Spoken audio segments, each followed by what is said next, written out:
নিঃসঙ্গ চিত্তে নবীন আলোয় রমনা বটমূলে বাংলা নতুন বছরকে স্বাগত জানাবে ছায়ানট। ভোর 6:30টায় 2 ঘন্টার আয়োজনে থাকছে 8টি সম্মিলিত ও 14টি একক গান।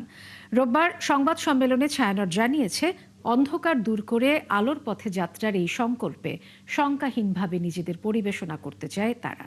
আরও জানাচ্ছেন পার্থ সঞ্জয়।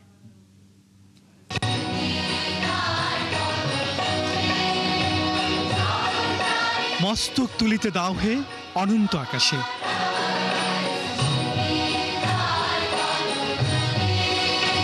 রমনার বৃক্ষ ছায়ায় নতুন দিনের ভোরে নরম আলোয় স্নিগ্ধ প্রকৃতি এবং মানব ও দেশপ্রেমের গানের পাশাপাশি থাকছে লোকজীবনের সুর। পুরো আয়োজন নিয়ে এবং সব শঙ্কা, অনিশ্চয়তা, আতঙ্কের অবসান করে ছায়ানট এবার নিঃসঙ্ক চিত্তে সংস্কৃতি চর্চার আহ্বান জানাবে।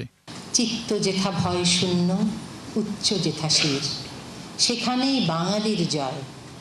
বিগত বছরের সব প্রতিকূল আবর্জনা দূর করে আমরা হতে চাই আরও মানবমুখী। নতুন বছর বাঙালিকে সে শক্তি যোগা। সব শঙ্কা, অনিশ্চয়তা, আতঙ্কের অবসান চায় ছায়ানট। কামনা করে মানব জাতির শান্তি, কল্যাণ, স্বস্তি। নিরাপত্তার বিষয়ে তারা জানান, শঙ্কা থাকলেও পরিবেশনা অব্যাহত রাখবেন তারা, শঙ্কা না থাকলেও হবে পরিবেশনা। শঙ্কাহীনভাবে গান গাইতে চাই, অভয় মনে গান গাইতে চাই। শঙ্কা থাকলেও আছি, না থাকলেও আমরা গাইবই।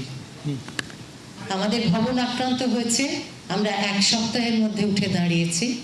200 শিল্পীর অংশগ্রহণে 2 ঘন্টার আয়োজনে থাকছে 8টি সম্মিলিত, 14টি একক গান ও 2টি পাঠ। থাকছে গণসঙ্গীতজ্ঞ সলিল চৌধুরী ও গীতিকার সুরকার মতলুব আলীর প্রতি শ্রদ্ধাঞ্জলি। আমরা নির্ভয়ে সব ধরনের গান গাইতে চাই। সংস্কৃতির সকল প্রকাশ যেন নির্বিঘ্ন হয়।